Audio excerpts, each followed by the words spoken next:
Here is a big fancy word, which I'm going to change into being 2 syllables. That's 2 sounds. Not meta-narrative. Who needs a word that's 5 sounds long? So just in easy Germanic root words that everybody can understand. High tale. A common story.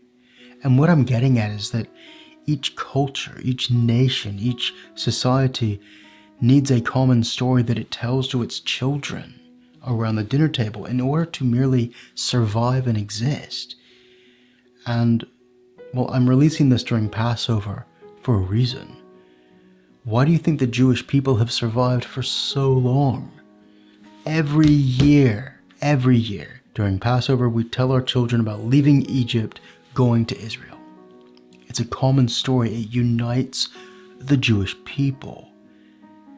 And the Christian West has decided since World War II that even having a high tale, having some kind of common story that unites your people around, any kind of nationalism that you pass on to your children is some kind of evil that's going to invoke the spirit of Mustache Man.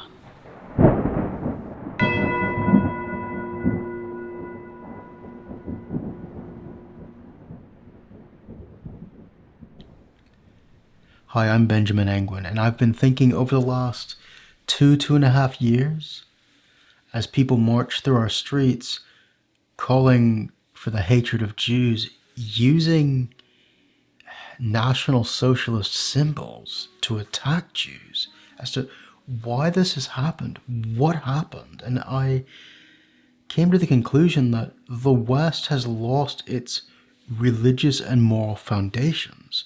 But how did that happen? Now that's an interesting story.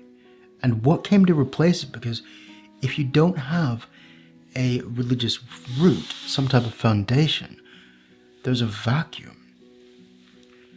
Because regardless of what the new atheists thought of the late 1990s and early 2000s, Christopher Hitchens, Richard Dawkins, whether religion is true or not is completely irrelevant. That makes no difference.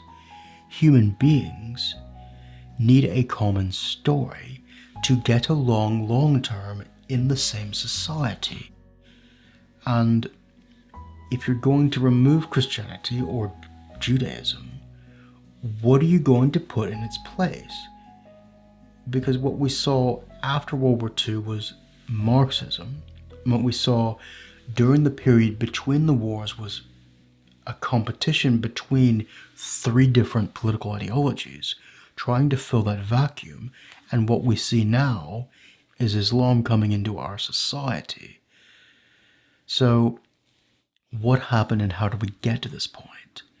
We need to begin with World War I and World War II as bookends of a civilization that destroyed itself, couldn't argue over the moral foundation in the middle, and then out of the destruction of the latter part, came up with something new. World War I was horrific, and you cannot even begin to understand World War II or the later 20th century without it. What we had in World War I was an old aristocratic order, but more than that, the common man, the ordinary people, these were Christian societies. And out of the mechanized killing of those fields, in which the best of the best generation in all of human history, when we had essentially won, we'd ruled the world, our culture was spreading, our ancient enemies in the Middle East and the East were taking on our values and ideas. At that exact moment, we decided to just kill each other. And the wreckage of that shook our moral conscience to the foundations. And as Nietzsche in the earlier time, in the 19th century, predicted, we just let Christianity die off, essentially. Not with a bang, but with a slow whimper. And it's no coincidence that in the wreckage of this, you had formations of new kinds of political ideologies. Plaid Cymru, the Welsh Nationalist Party, the National Socialists in Germany, the CCP in China, 1921, 1920 in Germany, 1925 in Wales. But going back to this Christian root, now I'm not going to ever say his name in this video, Mustache Man.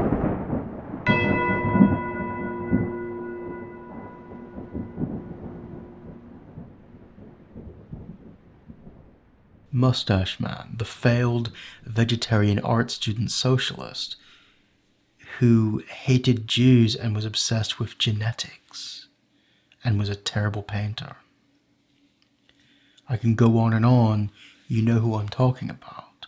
But if you went to our society before World War I and you said, the carpenter from Galilee, the man on the cross, the son of Mary, whatever, people immediately knew you were talking about Jesus. And that's because there was a meta-narrative. There was a higher story.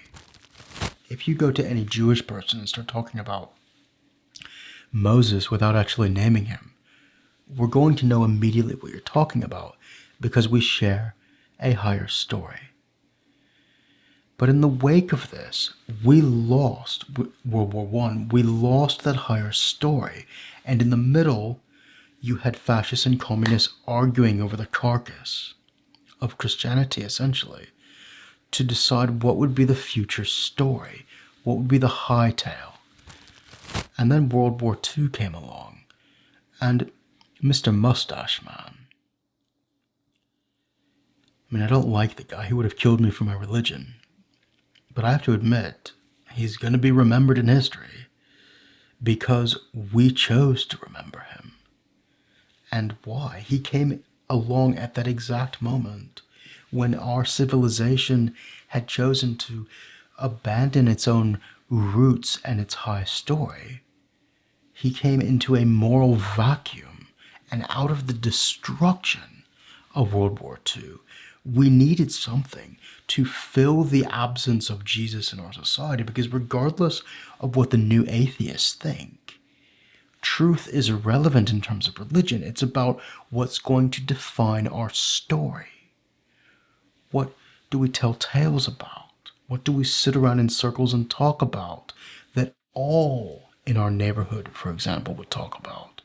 If you don't have that, your society crumbles. It disintegrates into anarchy. And in the 1940s, we didn't really agree on what to replace it with.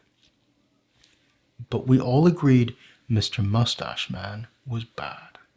And fair enough, he was bad. But he wasn't the be-all end-all of evil. I mean, why didn't we choose Genghis Khan? This guy killed 37 million people with swords. Why didn't we choose that guy who rose up after the death of Muhammad? I'll put his name here or here. Basically, the entire Arabian Peninsula rose up against Islam after the death of Muhammad, wanting their freedom from this ideology. And this guy went around torturing people to death. I mean, massacring whole tribes. It was horrific. Why don't we have that guy as the specter of evil over our civilization? Or the guy with the giant turban in charge of the Ottoman Empire, Solomon, who enslaved millions of Africans, millions of Europeans and Asians. He was the worst slaver, perhaps, in all of human history. Why don't we use that guy as the supreme evil? Or Julius Caesar. I mean, or Mao Zedong. Even in the lifetime of Mr. Mustache Man, Mao Zedong existed. Why don't we use this guy instead? I mean, this guy was weird as well.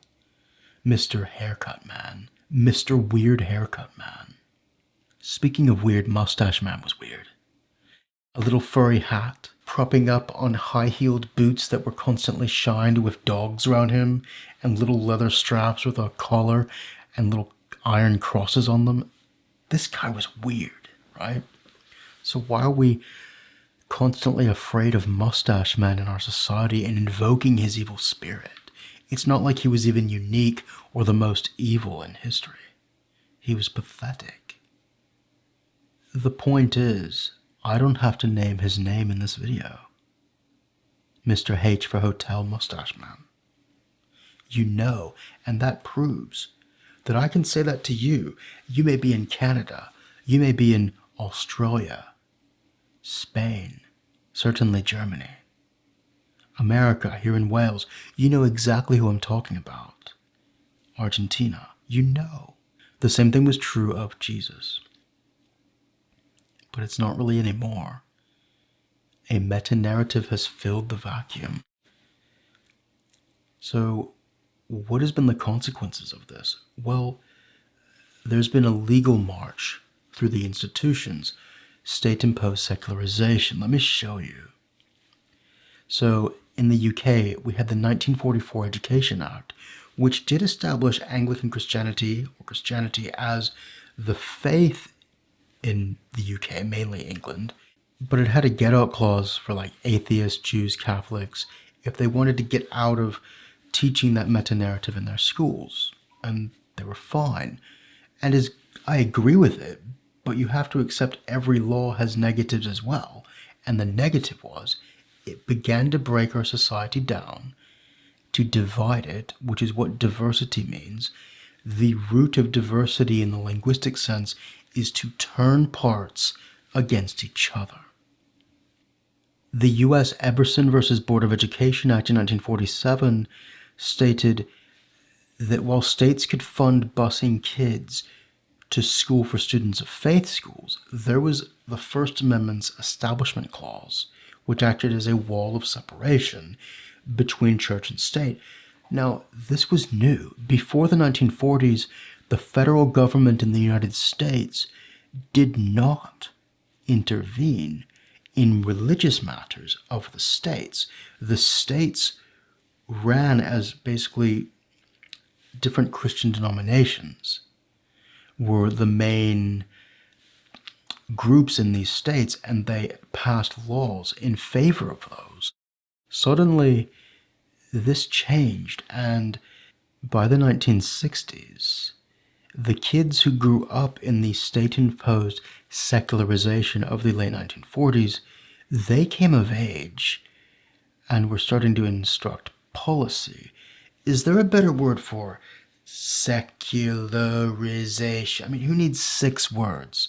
State-imposed secularization. How can we say that better? Men of law axing the sacred. Men of law axing the sacred. That's what it was. Nothing was going to be holy. We were not going to have any unifying meta-narrative. No high tale. Right? The 1960s was a witch hunt against high tales. But there was a high tale. Mustache Man had taken over as the embodiment of the new sin. Racism, nationalism, traditional Christian marriage values, these all slowly became equated with a new hierarchy of sins against or aligned with this weird vegetarian mustache Austrian fellow who thought he was German.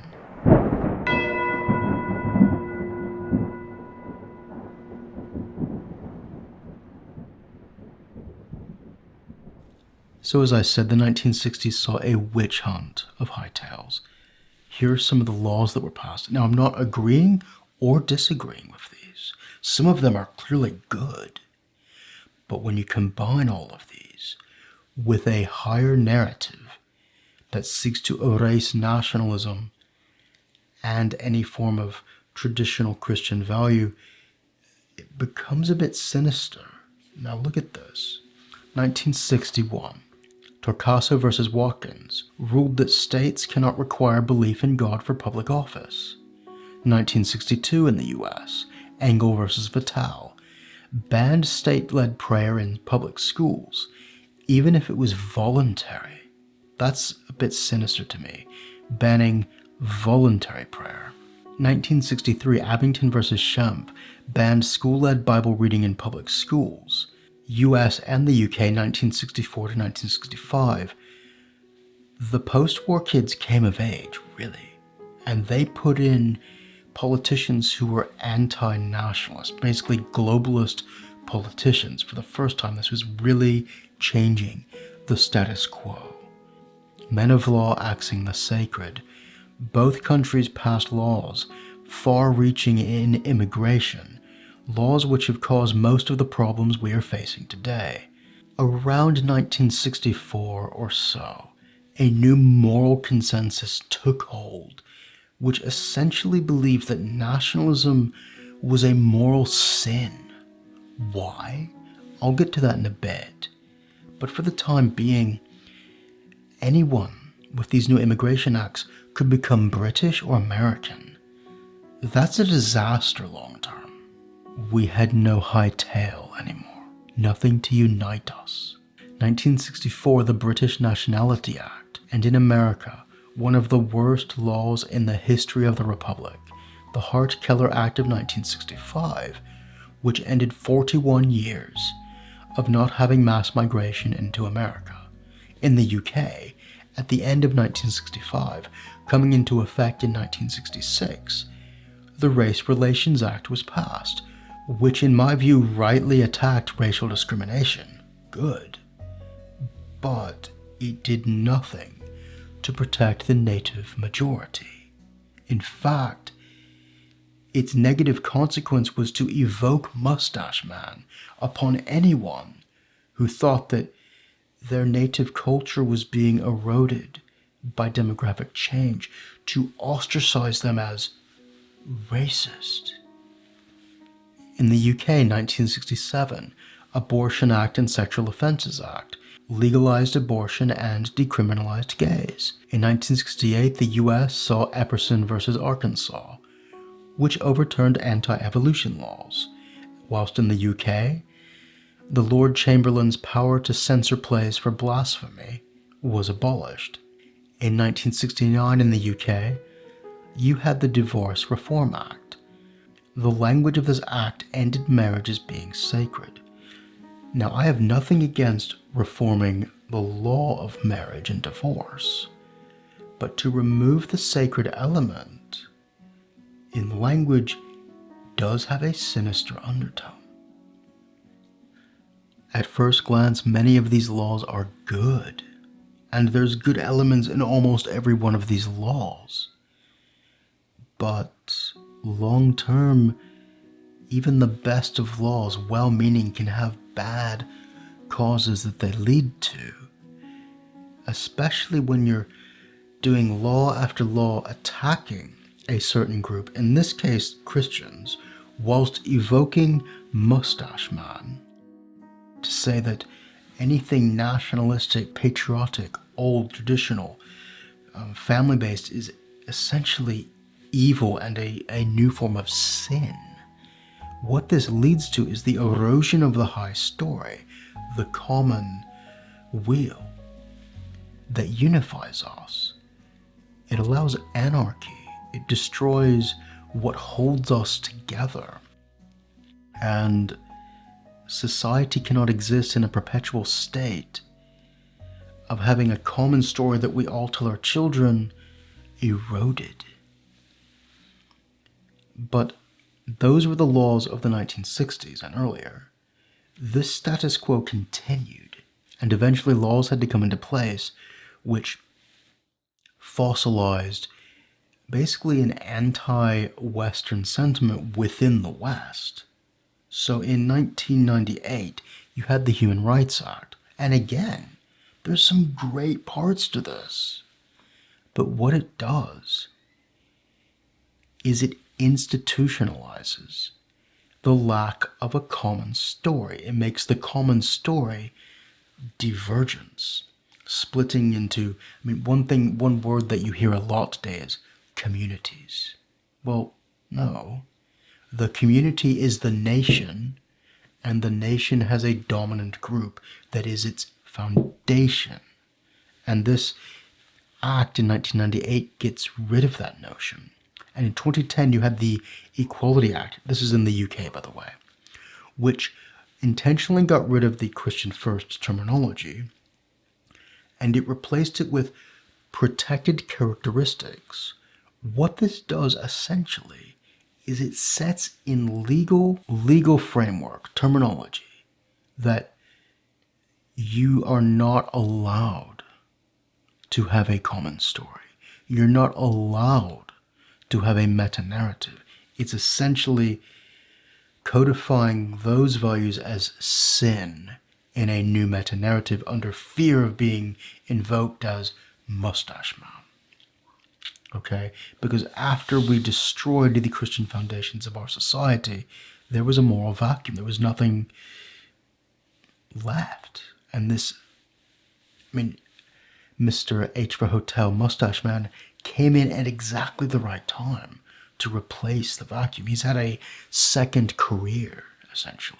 Now, as I said, a new moral consensus took hold. This moral consensus was orbiting a mortal man, Mustache Man.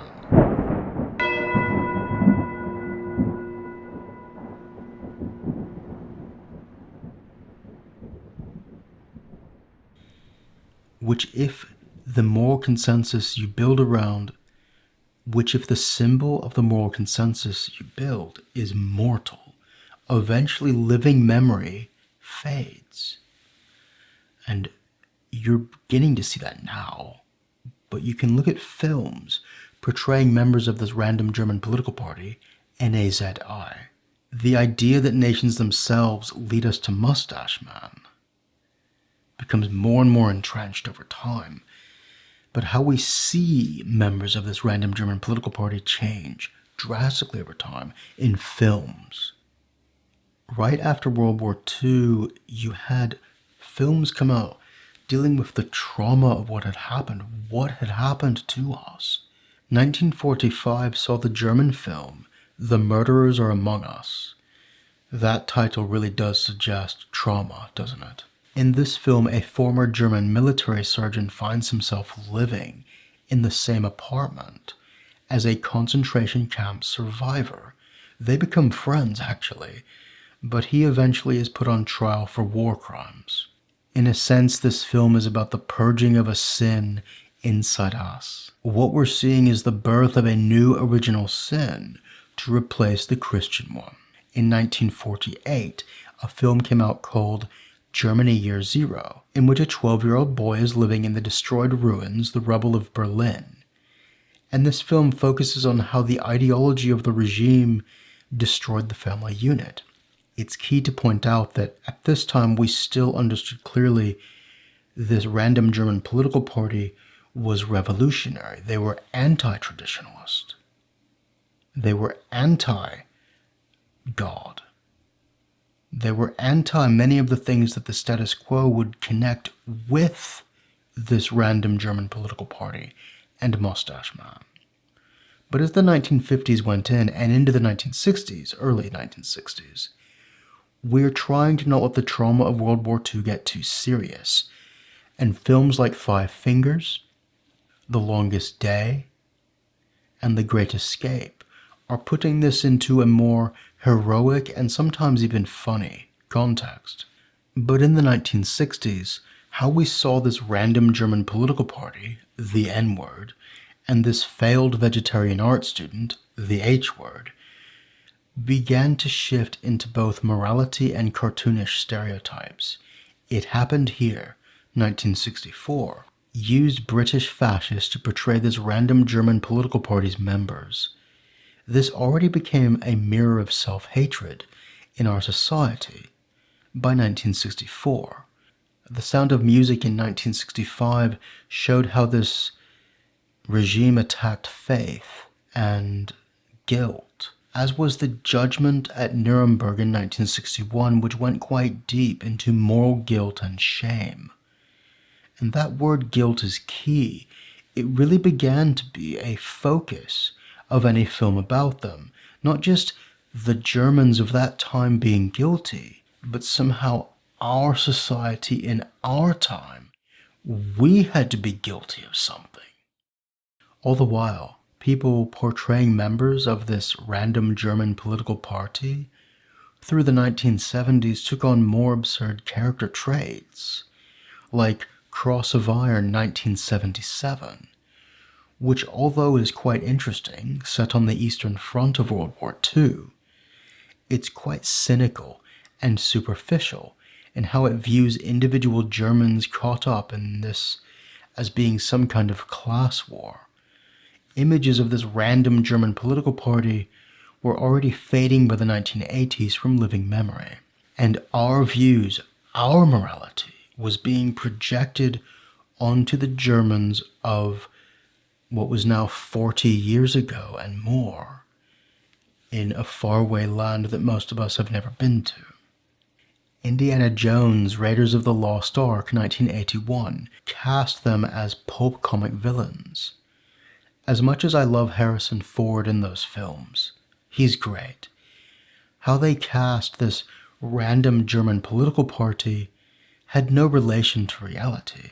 So it may have been inevitable that someone somewhere would come along and try to point this out to us, to wake up, to break through the dehumanization of these German people.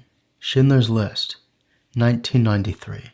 Have you ever seen this film? If you haven't, stop, watch it, and come back. Now, for those of you who have, this film is black and white.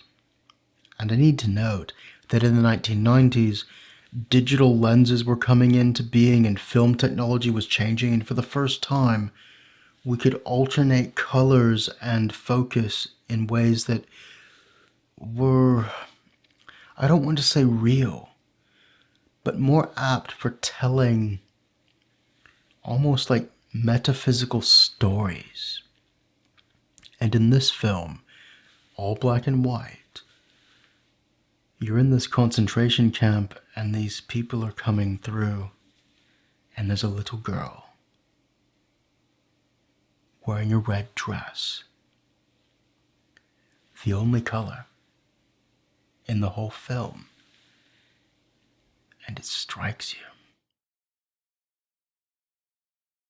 And then to note that she's not the focus of the film. This German is, this N-word, who's actually the hero of the film. He's not some nameless archetype of evil.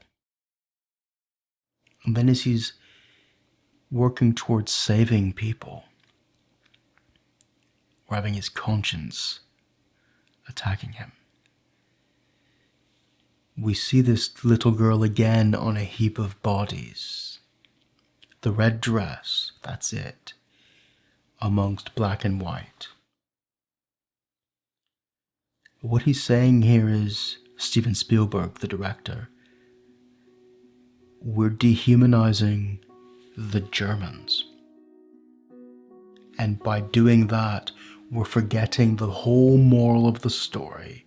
And if we're going to dehumanize the Germans, then the victims of this horrible event, the Holocaust, are not being remembered. Because if you can't remember your enemies and see human beings in them that are just like you, then you're not actually understanding them. And that's what we've done with Mustache Man. We've created this demonic specter that's suprahuman, that marches every day in political senses. They aim images of, the swastika and stuff interwoven with Jewish religious symbols and attack Israel with it. Like, what are you doing? And it's because they don't even understand what we've done with this Mustache Man. Now, did Steven Spielberg warn us and prevent this from falling into absolute hilarity, stupidity, and fetishization? No, I think he failed, which was, I think, inevitable. Less than 20 years after that, 15 years or so, 2009, Inglourious Basterds was released by Quentin Tarantino.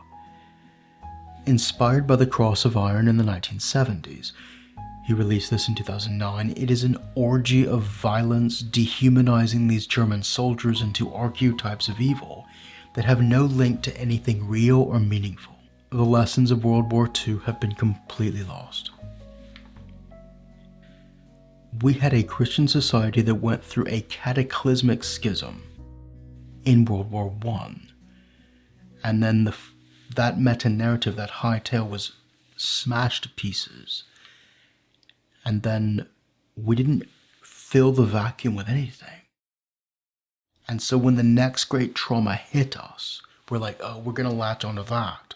Create the United Nations, create the Courts of Human Rights, eventually the European Commission, all these international institutions.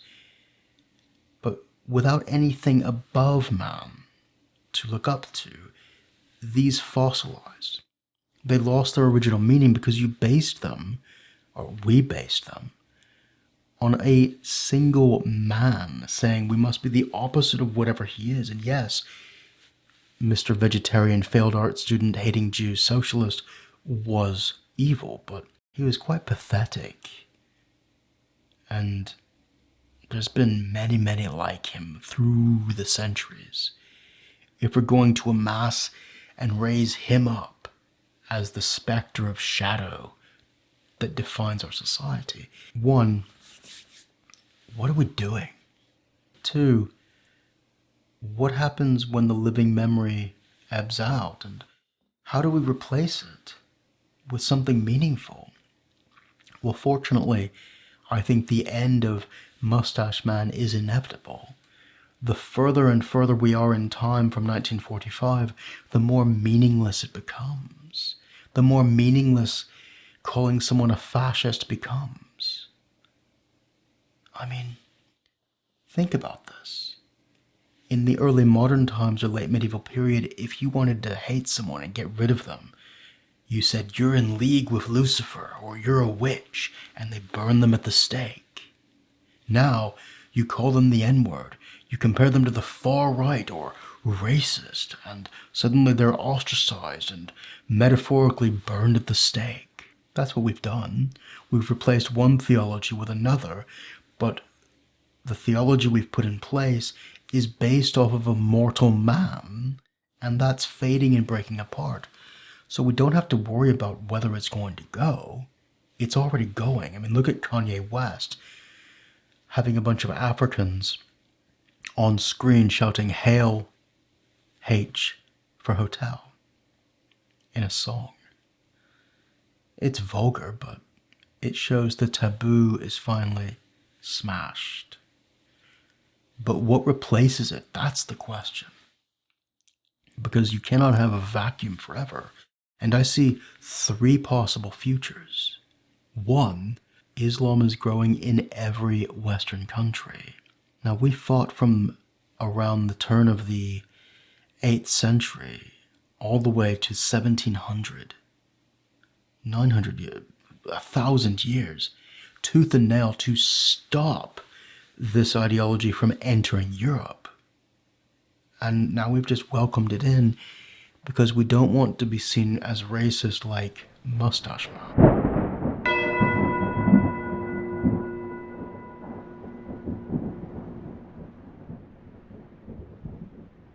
And I worry about that. But we faced worse. I'm not really too concerned. The second option is much more likely, is that we break apart every single major Western country, like Yugoslavia, into inter-ethnic religious conflict, because we've suppressed the native or the natural tendency of mankind. We are mammals. We are a family tribal species. That's who we are. We've suppressed the natural in-group preference, which is biological, and called that need, that human need, we've called it far right. And that's just crazy to me that we've allowed Mustache Man to lord over our moral conscience for so long that we are afraid to even be proud of our own nations. It's insane. Why have we allowed this to happen? Because we had no meta-narrative. We had no high tale at the exact moment when he came along. and induced another trauma upon our society. Now, if option 2 happens, that's going to be horrific. It's going to be the bloodiest, most violent period probably in all of human history, as every Western country turns inward and fights against itself and the massive demographic groups they've brought in.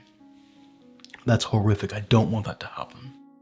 The third option is more like Poland, Hungary, Romania, which America may go down that road. We're not sure yet. It's kind of tilting back and forth. And I see suggestions that Germany could potentially turn around, that France may, I don't know. But what I'm saying is, that's a nationalist and Christian ethos. Now, I don't want it to go too far. I practice Judaism. I want to be able to exist in the countries that my family's come from, but out of the 3 options, that's the best option in terms of which meta-narrative. Do we have the Islamic meta-narrative? Do we have a collision and a fight between meta-narratives across every Western country? Or do we have the Christian nationalist meta-narrative? Out of the 3 meta-narratives possible, I would prefer the Christian one. I think I'm going to be safer in that future, even though I'm not Christian. What do you think? Let me know below. And I'm glad that we could have this conversation. It proves that the era of Mustache Man is finally coming to an end, and we can at last just be ourselves again.